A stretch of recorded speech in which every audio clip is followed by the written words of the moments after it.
Hello everyone, welcome back to my channel. আবার চলে এসেছি আরও একটা ব্লগ ভিডিও নিয়ে। আর এটা কিন্তু বৃহস্পতিবারের ভিডিওটাই তোমাদের সাথে শেয়ার করছি।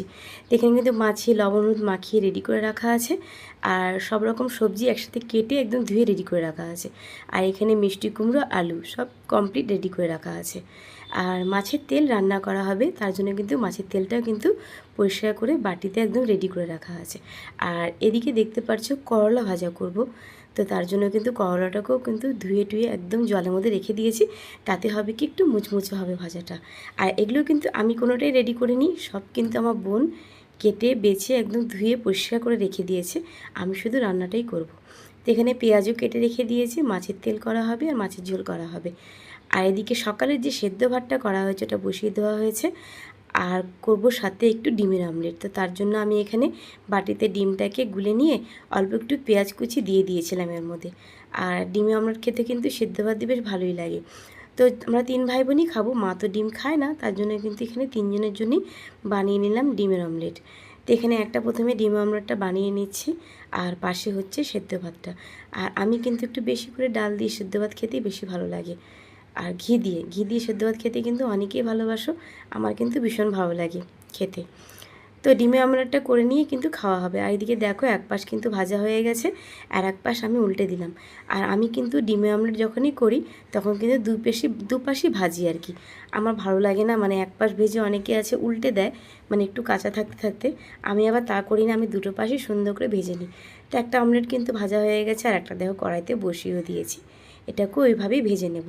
তো যাই হোক, ভাজা কমপ্লিট আর সবার খাওয়াও হয়ে গেছে। আর এদিকে কিন্তু আমার সেদ্ধ ভাতটাও নিয়ে নিয়েছি ডিম অমলেট দিয়ে, মানে সকালে খেয়ে দিয়ে একদম চলে আসবো দুপুরে রান্নাতে। তো সবারই খাওয়া হয়ে গেছে, আর দুপুরে রান্নাতেও কিন্তু চলে আসলাম। আর যেহেতু রান্না একদম রেডি ছিল, ওই জন্য কিন্তু রান্না করতে খুব একটা টাইম লাগেনি। আর যেহেতু বৃহস্পতিবার, বেশি দেরি করে রান্না করবো না, কারণ রান্না করে স্নান সেরেই কিন্তু পুজো দেবো। তো এখানে দেখো মাছগুলো যে লবণ হলুদ মাখিয়ে রেখেছিল বোন, তো সেগুলোকে কিন্তু আমি ভালো করে ভেজে নিচ্ছি। আর সব থেকে মানে খুশি বলতে কি, মানে গুনগুন যে ভাত খেতে পারছে 2 দিন ধরে, তার একটা মানে খুশি তো আছেই। কেন গুনগুনের শরীর তো তোমরা জানোই প্রচণ্ড পরিমাণে খারাপ হয়েছিল, মানে খুবই শরীর খারাপ ছিল। তো গুনগুনের জন্য ভাত খেতোই না একদম, শুধু স্যারেলাক্স দুধের উপরই ছিল। আর এখানে দেখো সবজিটাকেও সেদ্ধ করে নিচ্ছি, আর একসাথে সবজিটাকে সেদ্ধ করব। এখান থেকে গুনগুনের রান্না করা হবে আর আমাদেরটাও করা হবে। আর এদিকে দেখো করলাটাকে ভালো করে জল ঝরিয়ে নিয়েছি, আর ধনেপাতাটাকে সুন্দর করে বেছে একদম রেডি করে রেখেছি ধুয়ে টুয়ে। তো গুনগুনের কথাই বলছিলাম তোমাদেরকে, গুনগুন কিন্তু খুবই অসুস্থ ছিল, মানে এতটাই পরিমাণে অসুস্থ ছিল, মানে তোমাদেরকে কি বলবো। আর বাচ্চা অসুস্থ থাকলে তো স্বাভাবিক কারোরই ভালো লাগে না, তোমরা তো সবাই জানো। আর এখানে মাছের মাথাটাও দেখো ভেজে নিচ্ছি, এক খেপ কিন্তু মাছের ভাজা হয়ে গেছে, মাছটা উঠিয়ে নিয়েছি আর সেদ্ধটাও বসিয়ে দিয়েছি। তো গুনগুন অনেক দিন পরেই ভাত খাচ্ছে, মানে 2 দিন ধরে একটু একটু করে ভাত দেওয়া হচ্ছে। তো আজকে একটু মাছের ঝোল করে দেবো ওকে, যেরকম করে দিতাম আর কি। তো এখন মাছের ঝোলে মানে কি ওর জন্য মানে খুব সিম্পলভাবে মাছের ঝোল করব, কোনো রকম মশলা দেবো না, মানে জিরের ধনের গুঁড়ো একদমই দেবো না, ফোড়ন দিয়ে একদম সিম্পল মাছের ঝোল। ডাক্তার বারণ করেছে ওকে, মানে একটু সাদা খাবার খেতে বলেছে ওকে আর কি, শরীরটা এতটাই খারাপ হয়েছিল ওর।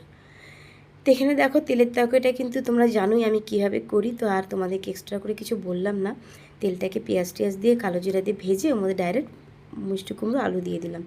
এভাবে কিন্তু এই বাড়িতে করা হয়। আজকে যেহেতু একটু ছোলা নেই, এমনি সময়তে কিন্তু তোমরা দেখেছো কাঁচা ছোলা কিন্তু এর মধ্যে দেওয়া হয়, আর ছোলা দিলে কিন্তু খেতেও বেশ ভালো লাগে। তো এদিকে দেখো একদম মানে গাজর দিয়ে পেঁপে আলু দিয়ে আর বিট কুড়িয়ে নিয়েছিলাম, ওটা দিয়েই মানে গুনগুনকে একটু পাঁচফোড়ন দিয়ে অল্প তেল দিয়ে রান্না করে দেবো। এতদিন তো গুনগুন একদমই খেতে পারতো না, মানে মুখে খাবারে নিত না, ও মাড়িতে ব্যথা, পেটে ব্যথা, কানে ব্যথায় খুবই কষ্ট পেয়েছে, প্রচুর জ্বরে ভুগেছে ও, খুবই কষ্ট পেয়েছে। ওই জন্য মানে খাওয়া দাওয়া কিছু করতো না ও, মুখে খাবারই নিত না। মনটা এতদিন ভালোও ছিল না একদম। ষষ্ঠীতে তো খুব ভালোভাবেই কাটিয়েছি আমরা, ষষ্ঠীর পরের দিন থেকে গুনগুনের শরীর ভীষণ খারাপ। আর সবথেকে বড় দুঃখের বিষয় হচ্ছে গুনগুনের শরীর খারাপ দেখে কিন্তু আমি শ্বশুরবাড়িতেও যেতে পারিনি। মানে তোমরা তো জানোই আমার 2 তারিখে মানে এখান থেকে চলে যাওয়া কথা ছিল ষষ্ঠী করে বাড়িতে। ওখানে গিয়ে 3 তারিখে যেহেতু লোকনাথ পুজো ছিল, তোমাদেরকে দেখেওছিলাম লোকনাথের মূর্তিও রং করা হয়েছিল। তো দুঃখের বিষয় বলছি আমি কিন্তু পুজোতে অ্যাটেন্ড করতে পারিনি, কারণ 2 তারিখে ছিল শিলিগুড়ি বন্ধ, হরতাল। শিলিগুড়ি হরতালের জন্য আমি 2 তারিখে যেতে পারলাম না। আর 2 তারিখ কি হঠাৎ করে দুপুর থেকে গুনগুনের কানে প্রচণ্ড ব্যথা, মানে ব্যথাতে একটু থাকতে পারছে না। এদিকে হরতাল, ডাক্তারের কাছে খোঁজ নিচ্ছি, তো ডাক্তার বলছে এখন বসবো না আমি বিকেলে, যেহেতু হরতালের জন্য। তো ওখানে সঙ্গে সঙ্গে বিকেল 6টা 6:30 নাগাদ চলে গেলাম হোমিওপ্যাথি, যে হোমিওপ্যাথি ওষুধ আমরা খাই। তো ওখানে চলে গিয়েছিলাম, ওখানে গিয়ে ডাক্তারকে দেখানো হলো, তো ওখান থেকে ওষুধ নিয়ে আসা হলো। তো ওষুধ এনে কিন্তু কান ব্যথাটা কমলো, কিন্তু রাতে বিশ্বাস করবে না, ভোর 3:10 নাগাদ গুনগুনের 103 জ্বর, মানে জ্বরে একদম গা পুড়ে যাচ্ছিল গুনগুনের। তো 3 তারিখে আমার হাজব্যান্ডকে ফোন করলাম ভোরবেলা, তো আমার হাজব্যান্ড বললো থাক তোমাকে আসতে হবে না লোকনাথ পুজোতে, আমরা পুজোটা করে নেব, তুমি গুনগুনকে ডাক্তার দেখাও। তো তার জন্য কিন্তু গুনগুনকে আবার 12:30টার দিকে ডাক্তারের কাছে নিয়ে যাওয়া হলো। ডাক্তার অনেক ওষুধ দিয়েছে জ্বরের জন্য, আর বলেছে ওর কানে ইনফেকশন হয়েছে, ইনফেকশনের কারণেই কানটা ব্যথা হয়েছিল, মানে সর্দিতে ঠান্ডাতে পুরো কানে মানে ইনফেকশন হয়ে গেছে। এদিকে জ্বরও কমছে না, জ্বর আসছে যাচ্ছে, তার জন্য ওকে অ্যান্টিবায়োটিকও দেওয়া হয়েছে। মানে এইটুকুনি একটা বাচ্চা আজকে যে এতদিন ওষুধ খাচ্ছে, মানে তোমরা ওষুধগুলো দেখলে বুঝতে পারতে যে এত ওষুধ, মানে একটা জায়গাতে শুধু ওষুধের লাইন দিয়ে রাখা হয়েছে, প্রচুর পরিমাণে ওষুধ মানে খাওয়ানো হচ্ছে গুনগুনকে। তো তার জন্য কিন্তু আমি লোকনাথ পুজো অ্যাটেন্ড করতে পারলাম না। কিছুটা লোকনাথ পুজোর অংশ তোমাদেরকে লাস্টের দিকে আমি দেখিয়ে দেবো, আমার হাজব্যান্ড ভিডিও করে পাঠিয়েছিল, তো সেই সবগুলো তোমাদেরকে একটু হলেও শেয়ার করব। তো যাই হোক, তোমাদেরকে তো সবটাই জানালাম, কিছু তো করার নেই, বলে না ভাগ্যে যদি না থাকে তো কারোর হাত নেই। ভাগ্যে লেখাই ছিল না লোকনাথ পুজোয় যাওয়ার, তাই দেখো আমার শ্বশুরবাড়িতে লোকনাথ পুজোয় যাওয়াই হলো না। তো যাই হোক, এখানে কিন্তু দেখো রান্নাগুলো কিন্তু করেও নিলাম, আর করলাটা ভাজাও হয়ে গেছে, আর ভাতের জল কিন্তু বসিয়ে দিয়েছি। আর করলা ভাজার যে তেলটা ছিল তার মধ্যে আমি অল্প একটুখানি জিরে ফোড়ন দিয়ে নিয়েছি, আর জিরে ফোড়ন দিয়ে না এর মধ্যে অল্প করে পেঁয়াজ দিয়ে দিয়েছিলাম। আর তোমরা তো জানোই মাছের ঝোল কীভাবে রান্না করি, তো মাছের ঝোলটাকে সেভাবে আর তোমাদেরকে কিন্তু দেখাইনি। এখানে জিরে, ধনে আর লবণ, হলুদ দিয়ে, আর তোমার যে মানে বিটের যে কুড়ানি ছিল ওটা দিয়ে একটা পেস্ট মতন বানিয়ে নিয়েছি। তো এই পেস্টটা দিয়েই কিন্তু আমি মাছের ঝোলটা করব। তো দেখো এখানে কিন্তু পেঁয়াজটা বেশ হালকা লালচে ভাজা হয়ে গেছে, এখন এই মশলাটাও দিয়ে দেবো। আমি কিন্তু খুব কম মশলায় দিচ্ছি, কারণ তোমরা সবাই জানো এখন গরম পড়ে গেছে, এখন কিন্তু বেশি রিচ খাওয়া উচিত না, হালকা করে খাওয়াই ভালো। তার জন্য কিন্তু আমি খুব হালকা পাতলা করেই ঝোলটা করেছি। আর গরমের সময় কিন্তু এরকম হালকা পাতলা ঝোল কিন্তু সবারই ভালো লাগে। আর যেহেতু ধনেপাতা আছে, ধনেপাতা কুচি দিলে তো এমনি স্বাদটা অন্যরকম হয়ে যায়। আমি কিন্তু ধনেপাতার গন্ধ ভীষণ পছন্দ করি। এদিকে দেখো ভাতটা কিন্তু একটু বাকি আছে, এখনও হয়নি, একটু বাকি আছে, হয়ে গেলেই কিন্তু নামিয়েও নেব। তো এখানে দেখো আমাকেও একটু তোমাদেরকে দেখিয়ে দিলাম, রান্না করতে করতে একটুখানি সেলফি করে দেখিয়ে দিলাম তোমাদেরকে। তো এখানে কিন্তু মাছের ঝোলটা আমি রেডি করে নিচ্ছি, আর একটু পরে কিন্তু দেখতে পাবে মানে আলুটা যে সবজিটা যে সেদ্ধ করে রেখেছিলাম তো সেটাও এর মধ্যে দিয়ে দিলাম। তো এটা দিয়ে কিন্তু বেশি খুব একটা নাড়াচাড়া করতে হবে না, যেহেতু মশলা কিন্তু আমার অলরেডি কষা হয়ে গেছে, আর যেহেতু সবজিটা সেদ্ধ করা তো ওই জন্য বেশি করতে হবে না। তো জল দিয়ে দিয়েছি অল্প করে, বেশি খুব একটা ঝোল করতেও হবে না, যেহেতু তেলের তরকারি আছে, করলা ভাজা আছে, ঝোল হয়তো কেউ ভালোবাসে না খেতে, তার জন্য কিন্তু এখানে অল্প করেই ঝোল করব। আর এখানে যেহেতু সবজিটা সেদ্ধ করা তো তার জন্য কিন্তু আমি মাছগুলোকেও একবারে সাথেই দিয়ে দেবো, মানে ঝোল ফোটার আগেই মাছ দিয়ে দেবো। সাধারণত আমি যখন মানে কাঁচা সবজি দিয়ে মানে কষাই, মানে মশলা কষিয়ে বসাই, তখন কিন্তু সবজিটা যতক্ষণ না সেদ্ধ হয় ততক্ষণ কিন্তু আমি মাছ দিই না। তো আজকে যেহেতু সবজিটাকে সেদ্ধ করা, তার জন্য কিন্তু অলরেডি এই মাছটাকে একদম দিয়েই দিয়েছি। তো মাছটাকে দিয়ে একদম ধনেপাতাটাতে দিয়ে একদম পুরো ফুটিয়ে নেব সুন্দর করে, আর অল্প করেই ঝোল রাখবো, বেশি খুব একটা ঝোল রাখবো না। আর দেখো ভাত কিন্তু অলমোস্ট কমপ্লিট। আর দেখো এই যে কাঁকরোল ভাজাটা বেশ মুচমুচে হয়েছে, আজকে কিন্তু তাড়াহুড়োর জন্য কাঁকরোলটাকে সম্পূর্ণ একসাথেই দিয়ে দিয়েছিলাম তেলের মধ্যে। অন্য সময় কিন্তু আমি অল্প অল্প করে তেলে ছাড়ি, তাও কিন্তু ভাবতে পারিনি যে করলাটা এত মুচমুচে হবে, তাও বেশ সুন্দর মুচমুচে হয়েছে। আর এদিকে দেখো গরম গরম ভাত, এরকম গরম গরম ভাত দিয়ে কিন্তু করলা ভাজা খেতে ভীষণ ভালো লাগে, আমার তো ভালো লাগে, তোমাদের কেমন লাগে অবশ্যই জানিও। তো এখানে দেখো মাছের ঝোলটাও কিন্তু ফুটতে আরম্ভ করে দিয়েছে, আর ধনেপাতাটাও কিন্তু আমি রেডি করে নিয়েছি। এখন কিন্তু পুরো টবে গিয়ে মাছের ঝোল ফুটছে, তো আমি এর মধ্যে করে কিন্তু ধনেপাতাটাকেও দিয়ে দেবো। আর আগের থেকে যেহেতু দিচ্ছি ধনেপাতাটা একটু তাহলে সেদ্ধও হয়ে আসবে, নাহলে পরে দিলে না একটু কাঁচাটে টাইপ রয়ে যায়। আর এখন তো গরম পড়ে গেছে, তো ধনেপাতাটাও কিন্তু একটু আগের থেকে দিলেই ভালো হয়, কেন সেদ্ধ হতেও কিন্তু ধনেপাতাও একটু টাইম লাগে। তো এখানে ধনেপাতা দিয়ে দিয়েছে, আর দেখো হালকা করে ঢাকা দিয়ে রেখেছিলাম যাতে মানে ঝোলটা তাড়াতাড়ি হয়ে যায় আর কি। আর দেখো ঝোল কিন্তু একদম রেডি, আর নামিয়েও নিয়েছি, একদম পুরো গরম গরম ঝোল। আর এরকম মাছের ঝোল খেতে কিন্তু ভীষণ ভালো লাগে, আর মাছের ঝোলটা খেতেও বেশ সুন্দর। হয়।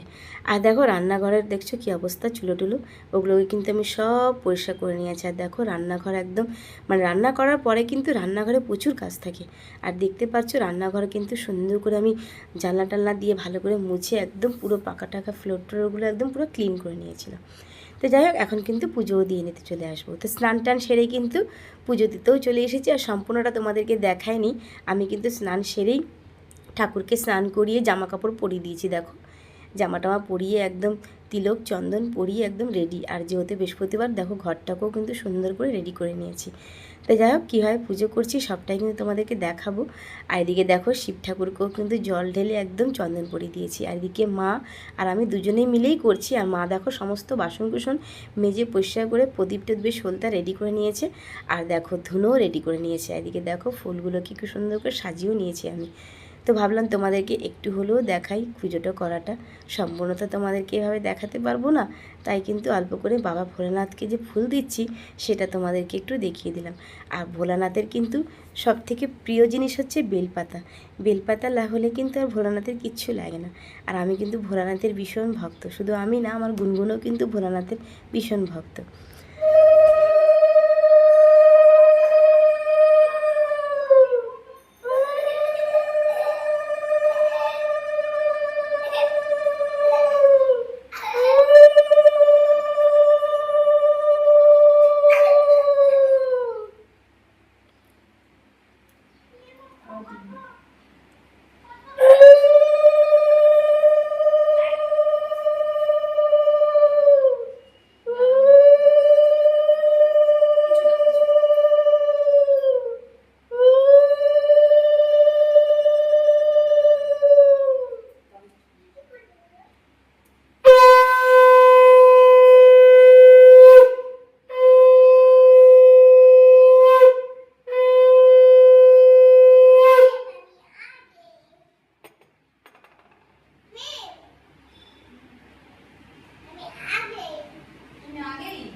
শঙ্খটা বাজিয়ে নি।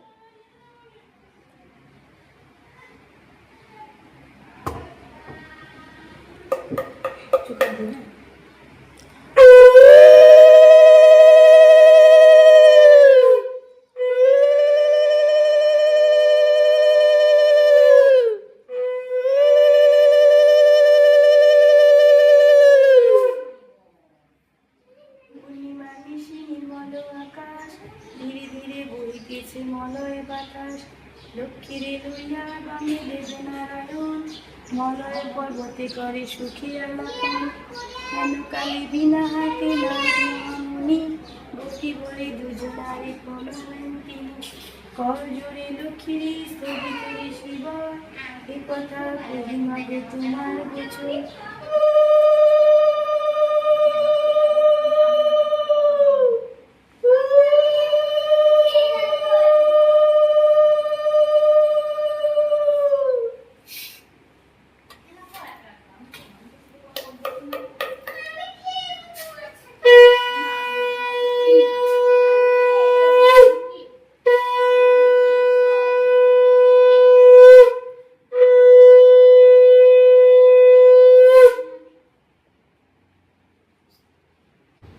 তো আমার পুজো করা কিন্তু একদম হয়ে গেছে। আর কাছ থেকে তোমাদেরকে একটু ঠাকুরগুলোকেও দেখিয়ে দিলাম। তো চলে এলাম একদম মানে দুপুরে খাবার দাবারের সময়তে। আর দেখো এখানে কিন্তু মা তিনজনের থালায় রেডি করে নিয়েছে তেলের তরকারি, করলা ভাজা আর শশা লেবু। আর এই সময় কিন্তু গন্ধরাজ লেবু খেতে ভীষণ ভালো লাগে। আর মাছের ঝোলটা পরে নেব। তো এখানে আমি কাকল চলে আসছে বারবার করে, করলা ভাজা দিয়ে খেয়ে নিচ্ছি। আর ঘি দিয়ে করলা ভাজাটা খেয়েছিলাম। আর সাথে ছিল মানে শশা খেতে কিন্তু গরমের দিনে ভীষণই ভালো লাগে। তো একটু ভাবলাম তোমাদেরকে ভিডিও করে দেখিয়ে দিই। তো দুপুরের খাওয়া দাওয়ার পরে একদম চলে আসলাম সন্ধেবেলা। আর সন্ধেবেলা দেখো গুনগুনের জন্য গুনগুনের মামা মানে আমার ভাই কি একটা নিয়ে এসেছে। দেখো আমরা কিন্তু কেউ জানি না, সব মানে গুনগুনকে সারপ্রাইজ দিয়েছে আমার ভাই। জানিও না ভেতরে কী আছে, হঠাৎ করে কিন্তু তোমাদেরকেও দেখাচ্ছে, সাথে কিন্তু আমরাও দেখে নেব এখন। তো গুনগুনকে দিয়েই খোলানো হচ্ছে প্যাকেটটা, আর গুনগুন তো খুলতে পারছে না সেভাবে, তার জন্য কিন্তু গুনগুনের দিয়া একটু হেল্প করে দিয়েছিল। গুনগুন যেহেতু খাওয়া দাওয়া ঠিক মতন করছে না, তার জন্যই কিন্তু ভাই এই সারপ্রাইজটা এনে দিয়েছে, যাতে এটা দেখে অন্তত গুনগুন খাওয়া দাওয়াটা ঠিক মতন করে। আর দেখতেই পারছো গুনগুনের চেহারার অবস্থা দেখেছো, কিন্তু পুরো শুকিয়ে গেছে একদম, মানে শরীর খারাপ হয়ে জ্বরে কিন্তু ওর পুরো শুকিয়ে গেছে। আর এদিকে দেখো এই যে ডলফিনটা দেখতে পারছো, এটা কিন্তু ফোলাতে হবে, মানে পাম দিয়ে, মানে মুখের পাম দিয়ে ফোলাতে হবে। তো এই দেখো জিনিসটা এরকম বেলুনের মধ্যে জিনিসের তৈরি না, এটা একটু মোটা প্লাস্টিকের তৈরি, এটাতে কিন্তু পাম দিয়েই ফোলাতে হয়। আর দেখো ফোলানোর পরে এত বড় একটা ডলফিন হয়ে গেছে, আর গুনগুন কিন্তু ভীষণ খুশি, এটাকে যত জোরে মারবে তত মানে স্প্রিংয়ের মতন সরে তার কাছেই চলে আসবে। তো যাই হোক, গুনগুন এটা পেয়ে তো ভীষণ খুশি, আর এটা দেখার পরে গুনগুন একটি করে খাওয়াও শুরু করেছে। মানে কী যেভাবে যে দিন কাটছে আমাদের, মানে কেটেছে কটা দিন, মানে সত্যি বলতে কি না বলে কেউ বিশ্বাস করতে পারবে না, মানে গুনগুন একদমই খাওয়া দাওয়া করছিল না। তো যাই হোক, রাতে কি খেলাম তোমাদেরকে চলে একবার রাতেই দেখিয়ে দিচ্ছি।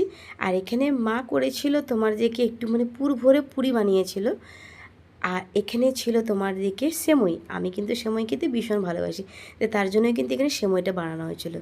আর এখানে সেমই আর পুর ভরে পুরি করা হয়েছিল, মানে বেসনটাকে হিং দিয়ে ভেজে এটা পুরি করা হয়েছে।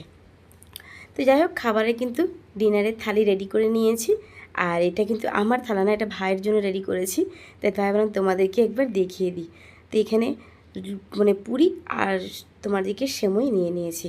আর দেখো তোমাদেরকে ভেতরটা একবার ফাঁকা করে দেখিয়ে দিই, পুরটা কিন্তু খুব সুন্দর মানে দেওয়া হয়েছে, মানে হিঙের যে একটা গন্ধ, খুব সুন্দর গন্ধটাও ছাড়ছে। আর হিং দিয়ে কচুরি খেতে কিন্তু ভীষণই ভালো লাগে। তো যাই হোক, আর দেখো লোকনাথ পুজো যে বললাম যে আমি যেতে পারিনি, তো আমার হাজব্যান্ড কিন্তু বাড়িতে যখন পুজো করছিল তখন হাজব্যান্ডই ভিডিও করেছিল, মানে একজনকে দিয়ে করিয়ে নিয়েছিল ভিডিওটা। তো সেই ভিডিওটা আমার হাজব্যান্ড পাঠিয়ে দিয়েছে আমাকে, বলেছে তোমার সব বন্ধুদেরকে দেখিয়ে দিও পুজোটা কেমন হয়েছে। তা আমি যেতে পারিনি তো কী হয়েছে, পুজোটা তো তোমাদেরকে দেখাতেই পারলাম। আর খুব সুন্দর করে কিন্তু পুজো করা হয়েছে, দেখো আমার বাবার লোকনাথ বসে আছে।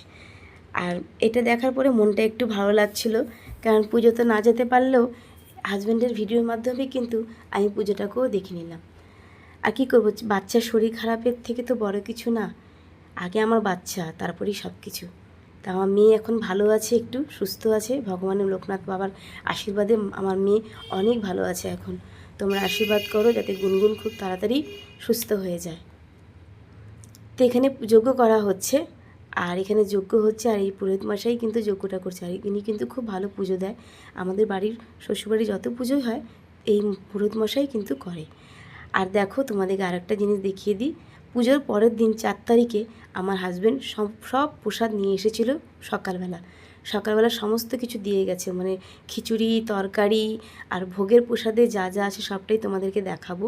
এখানে দেখো ঠাকুরকে দিয়ে হয়েছিল লুচি, তারপরে তোমার এখানে মিষ্টি, তারপরে তোমার যে এখানে মানে একটা ছোলা দিয়ে মানে পনির দিয়ে একটা সবজি করা হয়েছিল তরকারি, আর এখানে পায়েস।